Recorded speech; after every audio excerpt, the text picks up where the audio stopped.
Ayun nga pala mga kapatid, ayos tong motor na to na ADV pang long ride. Recommended talaga siya. Kahit ako, kung ako tatanungin, re-recommend ko to sa inyo kung mahilig kayo mag long ride. Una-una, hindi kasi siya nakakapagod. Napakaganda ng handling, no? Kaya sulit ka lang sa biyahe mo, hindi ka mapapagod. At komportable ka lang dito, pati pa mo relax na relax ka lang.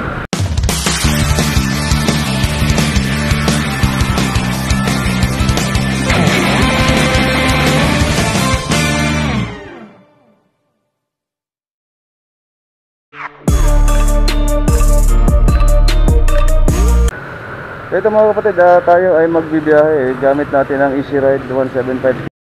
Yan. So try natin ngayon kung gaano kaganda biyahe.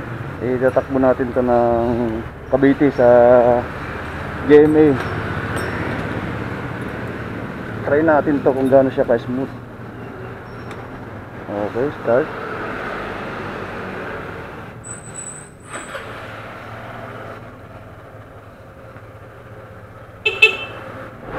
Let's go. Magdaan tayo sa Danghari.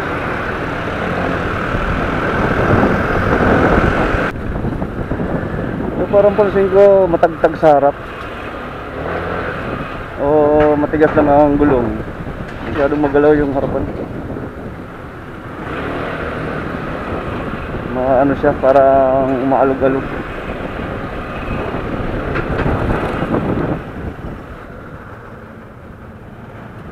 Okay lang siya kapag mabagal, pag medyo tumakbo ng 30-40, yan malo. Papagas muna tayo.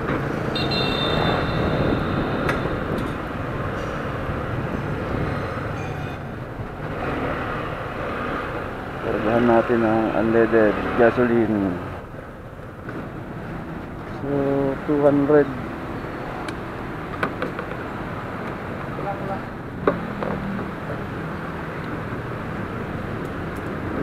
Pakarga tayo ng 258 ang isang litro.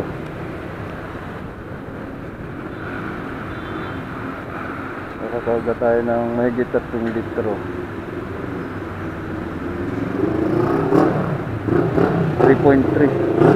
Ayan. Kaya ang resibo. Salamat. So ito try din natin ang charging port nito.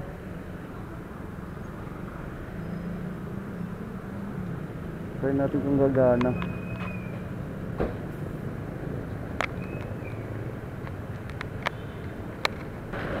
So ito na yung resibo natin. Thank you. 200 pesos. Try ko muna kung gagana yung charging. Charge natin yung aking camera. Oops, okay, goods. Okay. Goods na goods ang ating charging port. Okay, let's go.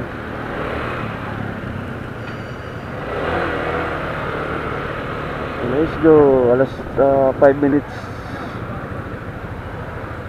to 9.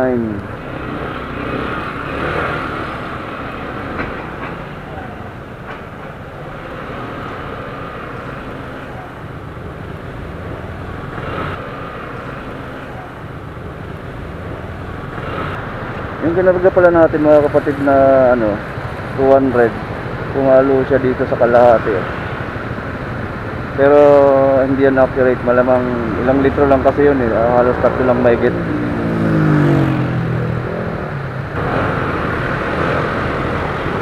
Okay, let's go.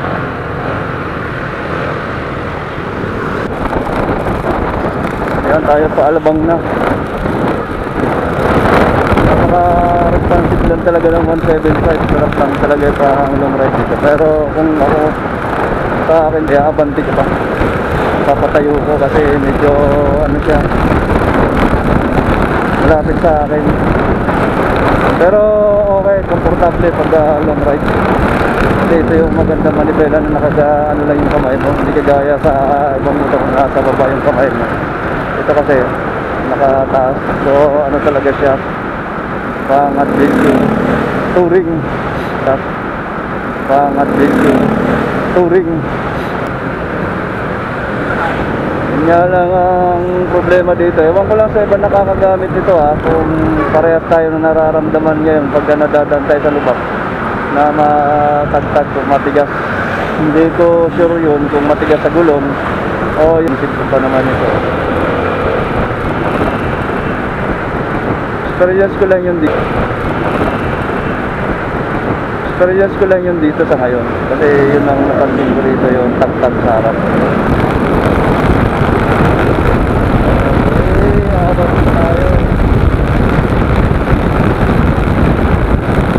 Sulit to, sulit.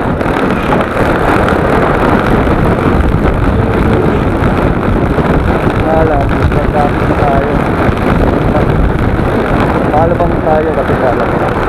Ito, di ka rin kakabahan sa overtake dito mga kapatid kasi unang-una di ka mabibitin. At the same time, maganda ang kanyang brake, no? Sa braking system niya. Sulit lang din. Kaya hindi ka makakabahan o mag-aalala na sa preno, no? Kung ano ka din. Kahit matuling ka. Disc naman kasi siya harap dito.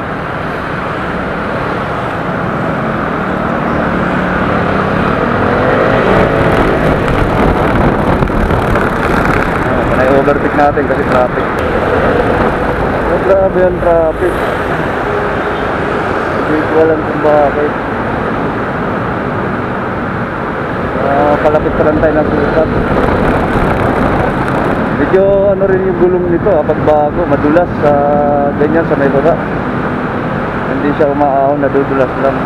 Hindi ko lang sure pagka nagamit na kung magiging maganda na. Muntik ako kanina eh.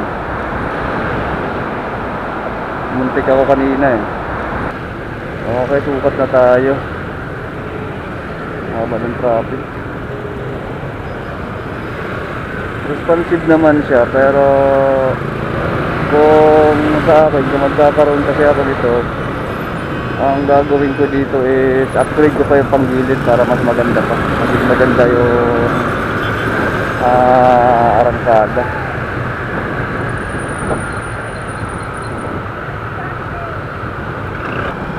Ilang oras na di pa tayo nakakarating ng Alabang. Grabe ang traffic. Bagay kasi labasan ng mga truck. Hindi tayo makabuelo.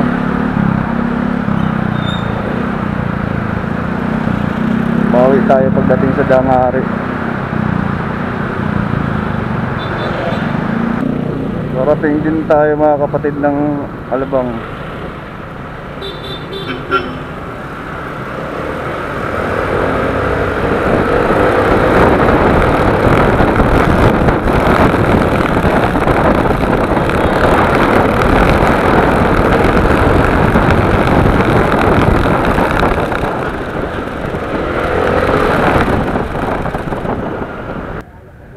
Okay, waiting tayo, paliko tayo ng Dangari. Nasa stoplight. Init. Bago na rito oh. No right turn na kapag naka-red. Dati pwede yan dito kahit naka-red pa. Nagkamakanan nga hindi na. Pinagbawal na.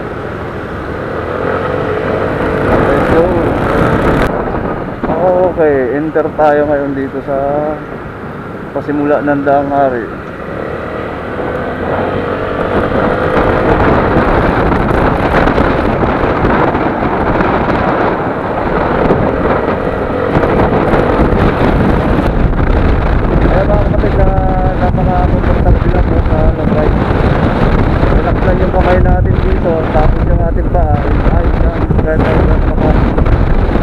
Hindi siya nakakapagod o hindi nakakakawin kung halimbawa na talagang malayo ang biyahe natin, no?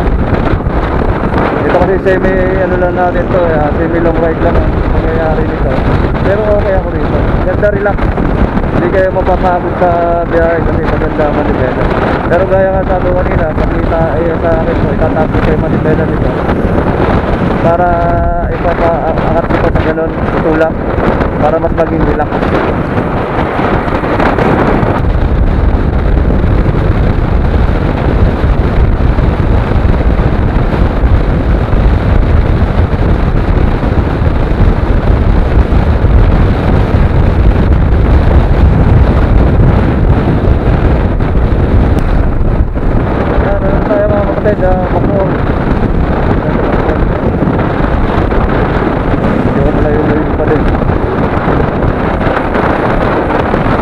shortcut instead na doon tayo dadaan, dapat dito na tayo kasi para iwas traffic. Kasi nagiging ano dito, tawag nito, pinaka shortcut. Hindi na tayo dadaan dyan sa may SM banda. So bali lalagpas na tayo. Medyo may mga lubak nga lang dito, pero at least maganda yung ano natin dito, hindi tayo magka-traffic kasi doon traffic.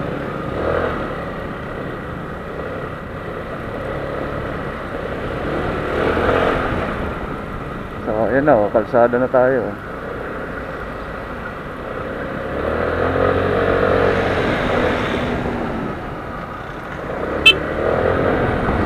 Kaliwaan na lang tayo dito.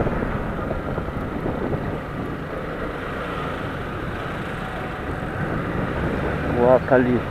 Layo nang nalagpasan natin.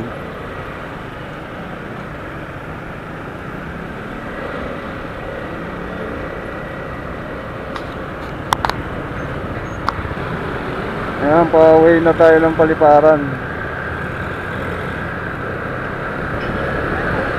Paliparan, Salawag.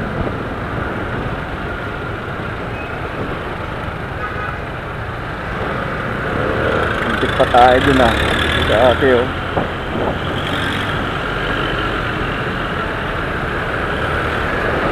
Bigla tayong nililikuan ni ate.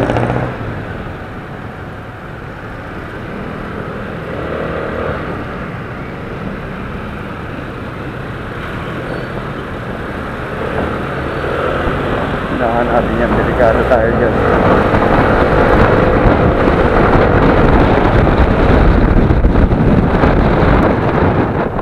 Paliparan pa lang tayo, alas 10 na. So isang oras na tayo nagbibiyahe. Dali tayo ng traffic. Nabahasan kasi ng truck.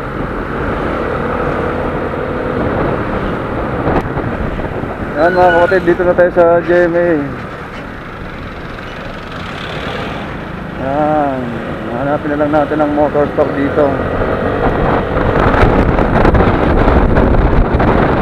Pero parang naandun yun sa may sa may tawag dito, may palengke. Yan, hindi mo na yun palengke dito.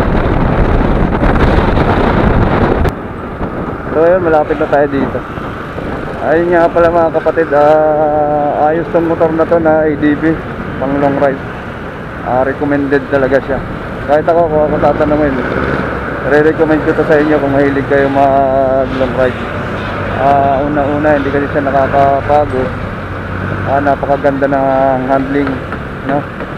Kaya sulit ka lang sa biyahe mo, hindi ka mapapagod. At komportable ka lang dito, pati pa mo relax na relax ka lang. So sa mga gustong kumuha ng pangbiyahe na long ride, recommend ko po ito sa inyo mga kapatid. 175 na ADB. So ayun na pala ang motor store, nasa unahan na. Tuloy-tuloy na lang natin ang ating video hanggang makarating tayo dyan. Dyan tayo pupunta sa motor store. Ano lang natin to, pakikipagpalit lang natin tong unit na to. Hanap lang tayo ng kapalitan. Kaya na naman tayo nagdo, saka naman di sila magdudo. Okay.